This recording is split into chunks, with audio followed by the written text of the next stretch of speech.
Chapter 4. Christianity Misunderstood by Men of Science. Now I will speak of the other view of Christianity which hinders the true understanding of it, the scientific view. Churchmen substitute for Christianity the version they have framed of it for themselves, and this view of Christianity they regard as the one infallibly true one. Men of science regard as Christianity only the tenets held by the different churches in the past and present, and finding that these tenets have lost all the significance of Christianity, they accept it as a religion which has outlived its age. To see how impossible it is to understand the Christian teaching from such a point of view, one must form for oneself an idea of the place actually held by religion in general, by the Christian religion in particular, in the life of mankind, and of the significance attributed to them by science. Just as the individual man cannot live without having some theory of the meaning of his life, and is always, though often unconsciously, framing his conduct in accordance with the meaning he attributes to his life, so too associations of men living in similar conditions, nations, cannot but have theories of the meaning of their associated life and conduct ensuing from those theories. And as the individual man, when he attains a fresh stage of growth, inevitably changes his philosophy of life, and the grown-up man sees a different meaning to it from a child, so too associations of men, nations, are bound to change their philosophy of life and the conduct ensuing from their philosophy to correspond with their development. The difference, as regards this, between the individual man and humanity as a whole, lies in the fact that the individual, in forming the view of life proper to the new period of life on which he is entering and the conduct resulting from it, benefits by the experience of men who have lived before him, who have already passed through the stage of growth upon which he is entering. But humanity cannot have this aid, because it is always moving along a hitherto untrodden track, and has no one to ask how to understand life, and to act in the conditions of which it is entering, and through which no one has ever passed before. Nevertheless, just as a man with wife and children cannot continue to look at life as he looked at it when he was a child, so too in the face of various changes that are taking place, the greater density of population, the establishment of communication between different people, the improvements of the methods of the struggle with nature, and the accumulation of knowledge, humanity cannot continue to look at life as if old, and it must frame a new theory of life, from which conduct may follow adapted to the new conditions on which it has entered and is entering. To meet this need, humanity has the special power of producing men who give a new meaning to the whole of human life, a theory of life from which follow new forms of activity quite different from all preceding them. The formation of this philosophy of life, appropriate to humanity in the new conditions on which it is entering, and the practice resulting from it, is what is called religion. And therefore, in the first place, religion is not, as science imagines, a manifestation which at one time corresponds with the development of humanity, but is afterward outgrown by it. It is a manifestation always inherent in the life of humanity, and is as indispensable, as inherent in humanity at the present time as at any other. Secondly, religion is always the theory of the practice of the future and not of the past, and therefore it is clear that investigation of past manifestations cannot in any case grasp the essence of religion. The essence of every religious teaching lies not in the desire for a symbolic expression of the forces of nature, nor in the dread of these forces, nor in the craving for the marvelous, nor in the external forms in which it is manifested, as men of science imagine. The essence of religion lies in the faculty of men of foreseeing and pointing out the path of life along which humanity must move in the discovery of a new theory of life, as a result of which the whole future conduct of humanity is changed and different from all that has been before. This faculty of foreseeing the path along which humanity must move is common in a greater or less degree to all men. But in all times there have been men in whom this faculty was especially strong, and these men have given clear and definite expression to what all men felt vaguely, and formed a new philosophy of life, from which new lines of action followed for hundreds and thousands of years. Of such philosophies of life we know three. Two have already been passed through by humanity, and the third is that we are passing through now in Christianity.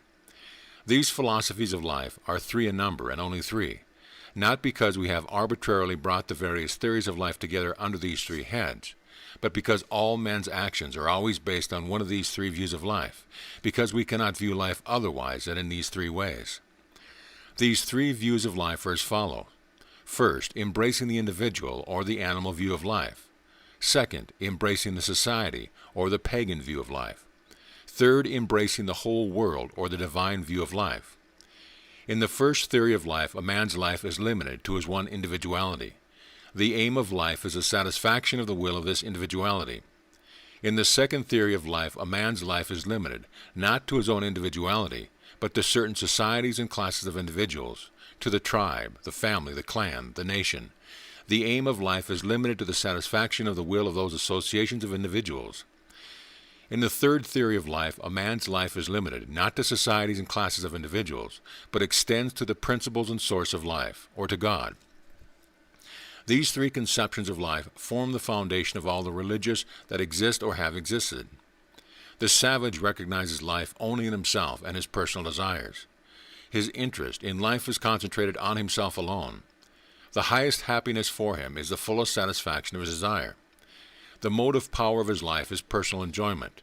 His religion consists in propitiating his deity and in worshiping his gods, whom he imagines as persons, living only for their personal aims. The civilized pagan recognizes life not in himself alone, but in societies of men, in the tribe, the clan, the family, the kingdom, and sacrifices his personal good for these societies. The motive power of his life is glory. His religion consists in the exaltation of the glory of those who are allied to him, the founders of his family, his ancestors, his rulers, and in worshiping gods who are exclusively protectors of his clan, his family, his nation, his government. The fact that so many varied forms of existence, as the life of the family, of the tribe, of the clan, of the state, and even the life of human theoretically conceived by the positivists, are founded on this social or pagan theory of life, does not destroy the unity of this theory of life. All these varied forms of life are founded on the same conception, that the life of the individual is not a sufficient aim of life, that the meaning of life can be found only in societies of individuals. The man who holds a divine theory of life recognizes life not in his own individuality, and not in societies of individualities, in the family, the clan, the nation, the tribe, or the government, but in the eternal, undying source of life, in God. And to fulfill the will of God, he is ready to sacrifice his individual and family and social welfare. The motor power of his life is love, and his religion is the worship in deed and in truth of the principle of the whole, God. The whole historic existence of mankind is nothing else than the gradual transition from the personal, animal conception of life to the social conception of life, and from the social conception of life to the divine conception of life. The whole history of the ancient people, lasting through thousands of years and ending with the history of Rome, is a history of the transition from the animal, personal view of life to the social view of life. The whole of history, from the time of the Roman Empire and the appearance of Christianity, is the history of the transition, through which we are still passing now from the social view of life to the divine view of life. The view is the last, and founded upon it is the Christian teaching, which is a guide for the whole of our life and lies at the root of all of activity, practical and theoretic. Yet men of what is falsely called science, pseudo-scientific men, looking at it only in the externals, regard it as something outgrown and having no value for us, reducing it to its dogmatic side only, to the doctrines of the Trinity, the redemption, the miracles, the church, the sacraments, and so on. Men of science regarded only one of an immense number of religions who have arisen among mankind, and now they say, having played out its part in history, it is outliving its own age and fading away before the light of science and of true enlightenment. We come here upon what, in a large proportion of cases, forms the source of the grossest errors of mankind. Men on a lower level of understanding, when brought into contact with phenomena of a higher order, instead of making efforts to understand them, to raise themselves up to the point of view from which they must look at the subject, judge it from their lower standpoint, and the less they understand what they are talking about, the more confidently and unhesitantly they pass judgment on it. To the majority of learned, then, looking at the living, moral teaching of Christ from the lower standpoint of the conception of life, this doctrine appears as nothing but very indefinite and incongruous combination of Indian asceticism, Stoic and Neoplatonic philosophy, and insubstantial antisocial visions, which have no serious significance for our times. Its whole meaning is concentrated for them in its external manifestations, in Catholicism, Protestantism, in certain dogmas, or in the conflict with the temporal power. Estimating the value of Christianity by these phenomena is like a deaf man's judging of the character and quality of music by seeing the movements of the musician. The result of this is all that these scientific men, from Kant, Strauss, Spencer, and Renan down, do not understand the meaning of Christ's saying, do not understand the significance, the object or the reason of the utterance, do not understand even the question to which they form the answer.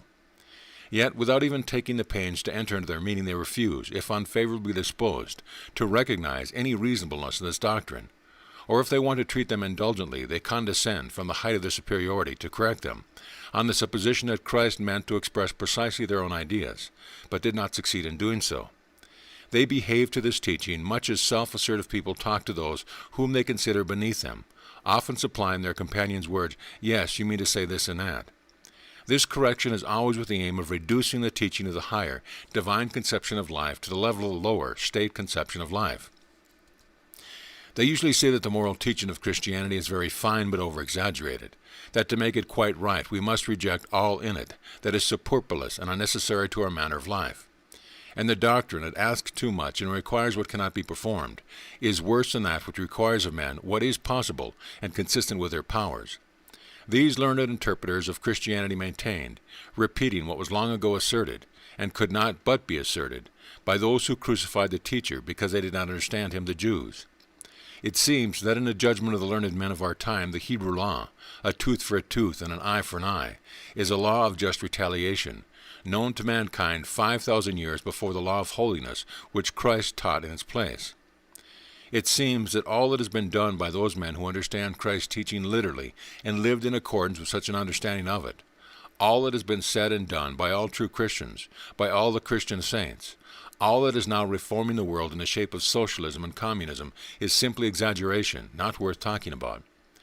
After 1,800 years of education in Christianity, the civilized world, as represented by its most advanced thinkers, holds the conviction that the Christian religion is a religion of dogmas, that its teaching in relation to life is unreasonable, and it is an exaggeration, subversive of the real lawful obligation to morally consistent with the nature of man, and at the very doctrine of retribution which Christ rejected, and in place of which he put his teaching, is more practically useful for us.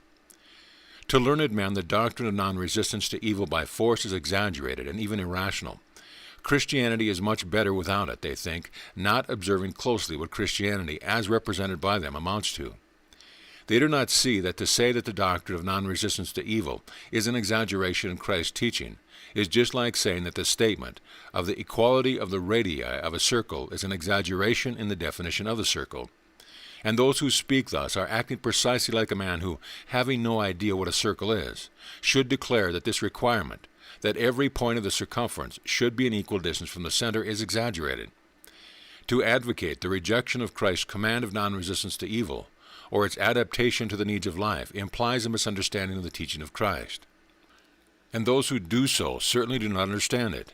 They do not understand that this teaching is the institution of a new theory of life, corresponding to the new conditions on which men have entered now for 1,800 years, and also the definition of the new conduct of life which results from it. They do not believe that Christ meant to say what he said, or he seems to them to have said what he has said in the Sermon on the Mount and in other places accidentally, or through his lack of intelligence or of cultivation. Here, for example, is a characteristic view of that kind from the American journal, The Arena, now basis of church, treating of the significance of the Sermon on the Mount and non-resistance to evil in particular. The author, being under no necessity, like the churchman, to hide its significance, said, "Christ, in fact, preached complete communism and anarchy, but one must learn to regard Christ always in his historical and psychological significance. Like every advocate of the love of humanity, Christ went to the furthest extreme in his teaching. Every step forward toward the moral perfection of humanity is always guided by men who see nothing but their vocation. Christ, in no disparaging sense, be it said, had the typical temperament of such a reformer, and therefore we must remember that his precepts cannot be understood literally as a complete philosophy of life. We ought to analyze his words with respect for them, but in a spirit of criticism, accepting what is true, etc. Christ would have been happy to say what he ought, but he was not able to express himself as exactly and clearly as we can in a spirit of criticism, and therefore let us correct him. All that he said about meekness, sacrifice, lowliness, not caring for the morrow, was said by accident through lack of knowing how to express himself scientifically. Matthew, verse 25-34, "Therefore I say unto you, take no thought for your life, what ye shall eat, or what ye shall drink, nor yet for your body, what ye shall put on. Is not the life more than meat, and the body more than raiment? Behold the fowls of the air, for they sow not, neither do they reap, nor gather into barns, yet your heavenly Father feedeth them. Are ye not much better than they? Which of you by taking thought can add 1 cubit unto his stature? And why take ye thought for raiment? Consider the lilies of the field, how they grow. they toil not, neither do they spin, and yet I say unto you, that even Solomon in all his glory was not arrayed like one of these. Wherefore, if God so clothe the grass of the field, which today is, and tomorrow is cast into the oven, shall he not much more clothe you, O ye of little faith? Therefore take no thought, saying, What shall we eat, or what shall we drink, or wherewithal shall we be clothed? For after all these things do the Gentiles seek, for your heavenly Father knoweth that ye have need of all these things. But seek ye first the kingdom of God and his righteousness, and all these things shall be added unto you.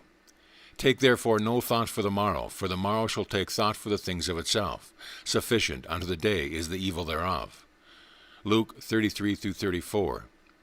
Sell that ye have, and give alms. Provide yourselves bags which wax not old, a treasure in the heavens that faileth not, where no thief approacheth, neither moth corrupteth.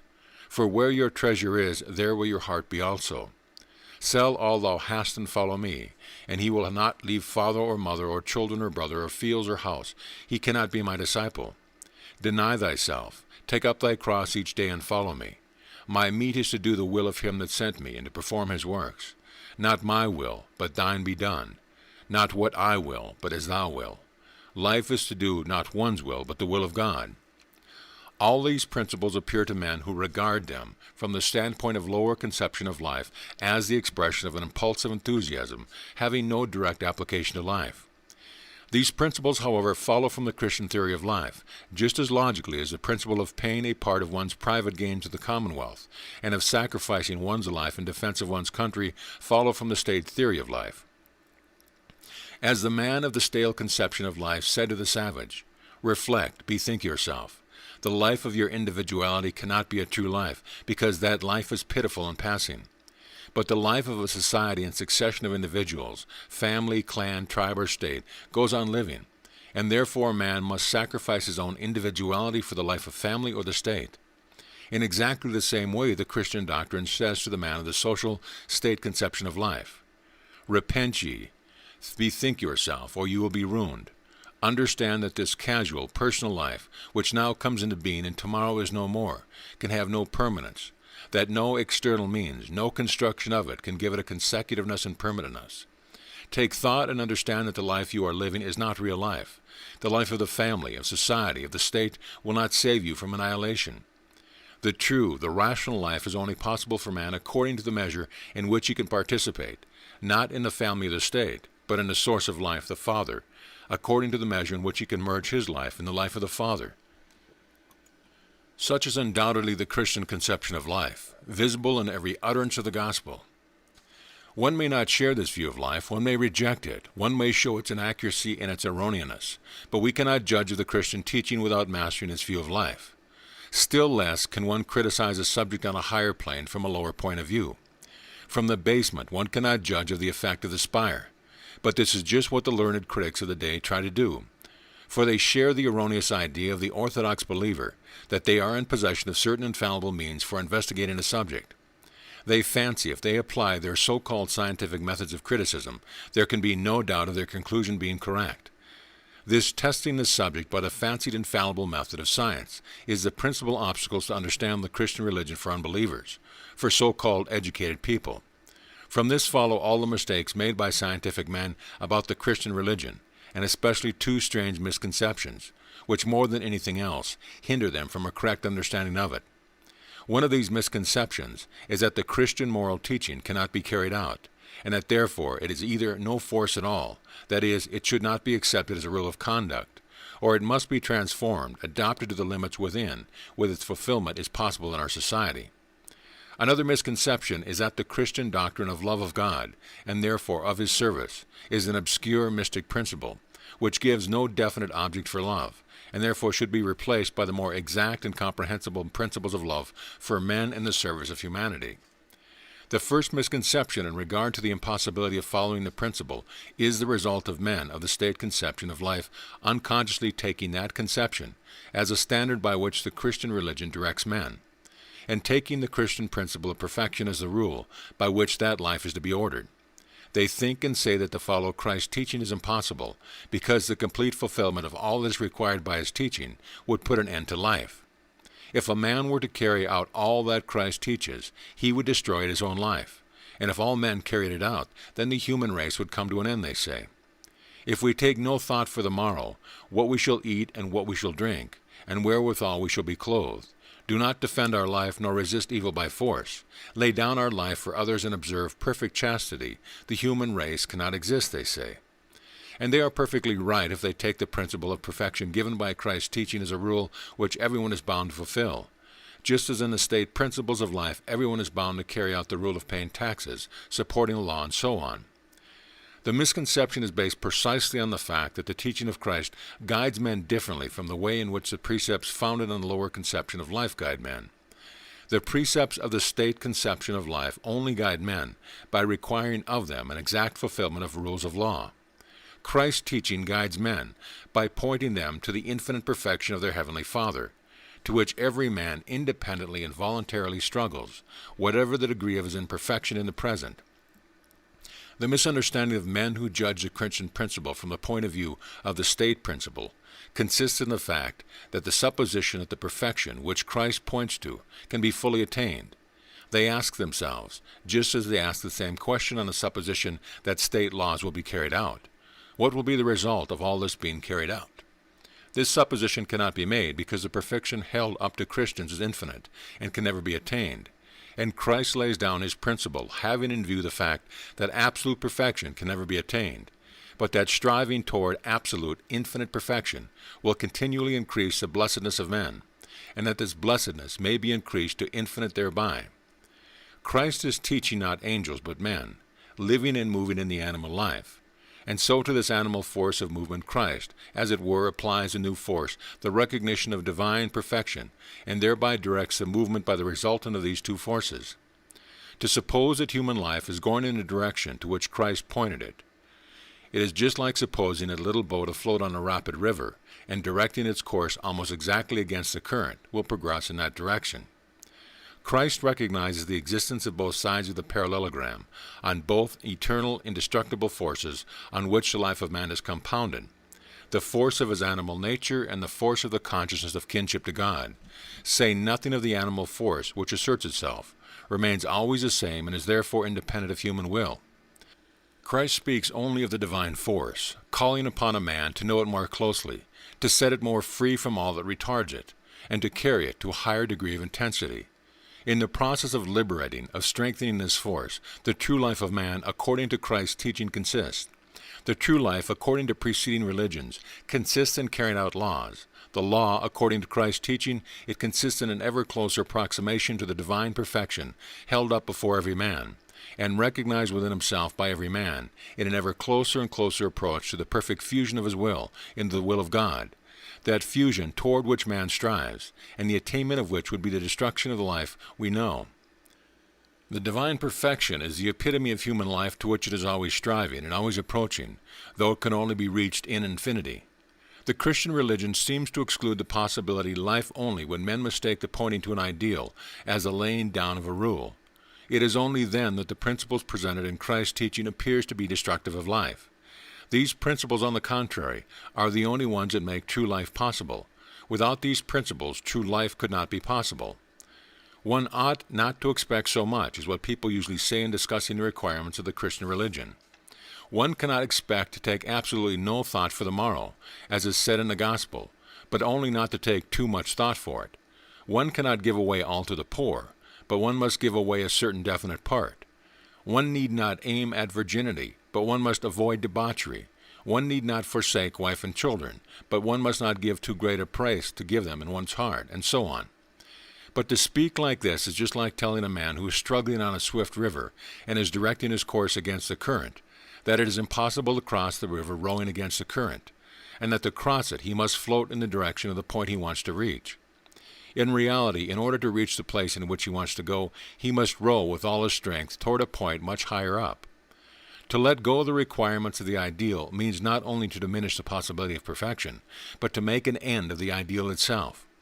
The ideal that has power over man is not an ideal invented by someone, but the ideal that every man carries within his soul. Only his ideal of complete infinite perfection has power over men and stimulates them to action. A moderate perfection loses its power of influencing men's hearts. Christ's teaching only has power when it demands absolute perfection, that is, the fusion of the divine nature which exists in every man's soul with the will of God, the union of the Son with the Father. Life according to Christ's teaching consists of nothing but this settling free of the Son of God, existing in every man from the animal and in bringing him closer to the Father. The animal existence of a man does not constitute human life alone. Life, according to the will of God only, is also not human life. Human life is a combination of the animal life and the divine life, and the more this combination approaches to the divine life, the more life there is in it. Life, according to the Christian religion, is a progress toward the divine perfection.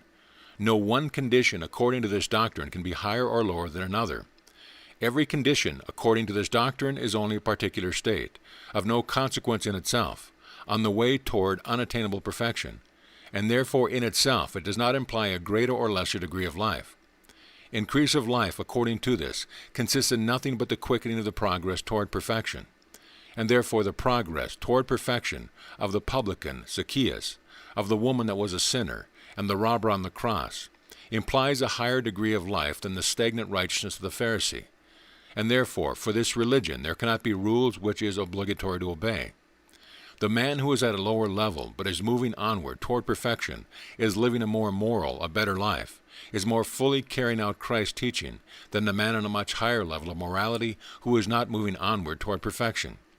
It is in this sense that the lost sheep is dearer to the Father than those that were not lost. The prodigal son, the piece of money lost and found again, were more precious than those that were not lost. The fulfillment of Christ's teaching consists in moving away from self toward God. It is obvious that there cannot be definite laws and rules for the fulfillment of the teaching. Every degree of perfection and every degree of imperfection are equal in it. No obedience to laws constitute a fulfillment of this doctrine, and therefore, for there can be no binding rules and laws. From this fundamental distinction between the religion of Christ and all preceding religions based on the state conception of life, follows a corresponding difference in the special precepts in the state theory and Christian precepts. The precepts of the state theory of life insist for the most part on certain practical prescribed acts, by which men are justified and secure of being right. The Christian precepts, the commandments of love, is not a precept in the strictest sense of the word, but the expression of the very essence of the religion, are the 5 commandments of the Sermon on the Mount, all negative in character. They show only what a certain stage of development of humanity men may not do. These commandments are, as it were, signposts on the endless road to perfection, toward which humanity is moving, showing the point of perfection which is possible at a certain point in the development of humanity. Christ has given expression in the Sermon on the Mount to the eternal idea toward which men are spontaneously struggling, and also the degree of attainment of it, of which men may reach in our times. The ideal is not the desire to do ill to anyone, not to provoke ill will, to love all men. The precept, showing the level below which we cannot fall in the attainment of this ideal, is the prohibition of evil speaking, and that is the first command. The ideal is perfect chastity, even in thought. The precept, showing the level below which we cannot fall in the attainment of this ideal, is that of purity of married life, avoidance of debauchery. That is the second command. The ideal is to take no thought for the future, to live in the present moment. The precept, showing the level below with which we cannot fall, is the prohibition of swearing, of promising anything in the future, and that is the third command. The ideal is never for any purpose to use force. The precept, showing the level below which we cannot fall, is that of returning good for evil, being patient under wrong, giving the cloak also. That is the fourth command.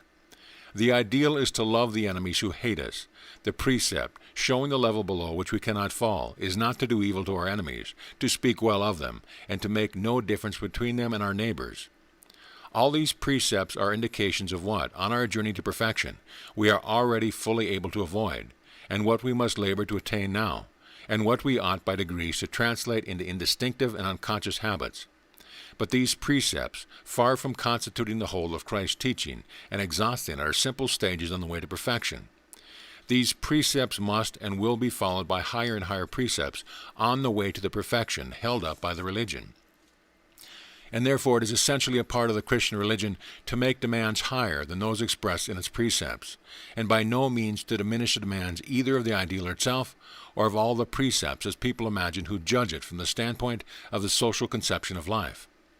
So much for one misunderstanding of the scientific men in relation to the import and aim of Christ's teaching. Another misunderstanding arising from the same source consists in substituting love for men, the service of humanity, for the Christian principle of love for God and His service. The Christian doctrine to love God and serve Him, and only as a result of that love to love and serve one's neighbor, seems to scientific men obscure, mystic, and arbitrary. And they would absolutely exclude the obligation of love and service of God, holding the doctrine of love for man, for humanity alone, is far more clear, tangible, and reasonable. Scientific men teach in theory that the only good and rational life is that which is devoted to the service and the whole of humanity. That is for them the import of Christian doctrine, and to that they reduce Christ's teaching. They seek confirmation of their own doctrine in the gospel on the supposition that the two doctrines are really the same. This idea is an absolutely mistaken one. The Christian doctrine has nothing in common with the doctrine of the positivists, communists, and all the apostles of the universal brotherhood of mankind, based on the general advantage of such a brotherhood. They differ from one another especially in Christianity's having a firm and clear basis in the human soul, while love for humanity is only a theoretical deduction from analogy. The doctrine of love for humanity alone is based on the social conception of life. The essence of the social conception of life consists in the transference of the aim of the individual life to the life of societies of individuals, family, clan, tribe, or state. This transference is accomplished easily and naturally in its earliest forms, in the transference of the aim of life from the individual to the family and clan. The transference to the tribe or the nation is more difficult and requires special training. And the transference of the sentiment to the state is the furthest limit which the process can reach. To love oneself is natural to everyone, and no one needs any encouragement to do so. To love one's clan, who support and protect one, to love one's wife, the joy and help of one's existence, one's children, the hope and consolation of one's life, and one's parents, who have given one life and education, is natural. And such love, though far from being so strong as love of self, is met with pretty often. To love for one's own sake, through personal pride, one's tribe, one's nation, though not so natural, is nevertheless common. Love of one's own people, who are of the same blood, the same tongue, and the same religion as oneself is possible, though far from being so strong as love of self, or even love of family or clan. But love for a state, such as Turkey, Germany, England, Austria, or Russia, is a thing almost impossible. And though it is zealously inculcated, it is only an imagined sentiment. It has no existence in reality. And at that limit, man's power of transferring his interest ceases, and he cannot feel any direct sentiment for that fictitious entity. But the positivist, however, and all the apostles of fraternity on scientific principles, without taking into consideration the weakening of sentiment in proportion to the extension of its object, draw further deductions in theory in the same direction. Since, they say, it was for the advantage of the individual to extend his personal interest to the family, the tribe, and subsequently to the nation and the state, it would be still more advantageous to extend his interest in societies of men to the whole of mankind, and so all to live for humanity, just as men live for the family of the state. Theoretically, it follows indeed, having extended the love and interest for the personality of the family to the tribe, and hence to the nation and the state, it would be perfectly logical for men to save themselves the strife and calamity which result from the division of mankind into nations and states by extending their love to the whole of humanity. This would be most logical, and theoretically nothing would appear more natural to its advocates, who do not observe that love is a sentiment which may or may not be felt, but which it is useless to advocate, and moreover, that love must not have an object, and that humanity is not an object. It is nothing but a fiction. The family, the tribe, even the state, were not invented by men, but form themselves spontaneously like ant-hills or swarms of bees, and have a real existence. The man, for the sake of his own animal personality, loves his family, knows whom he loves, Anna, Dolly, John, Peter, and so on. The man who loves his tribe and takes pride in it knows that he loves all the Gulfs or all the Ghibellines, and the man who loves a state knows that he loves France, bounded by the Rhine, and the Pyrenees, and its principal city, Paris, and its history, and so on. But the man who loves humanity, what does he love? There is such a thing as a state, a nation. There is the abstract conception of man. But humanity as a concrete idea does not and cannot exist. Humanity. Where is the definition of humanity? Where does it end and where does it begin? Does humanity end with the savage, the idiot, the dipsomaniac, or the madman? If we draw a line excluding from humanity its lowest representatives, where we were to draw the line? Shall we exclude the Negroes like the Americans, or the Hindus like some Englishmen, or the Jews like some others?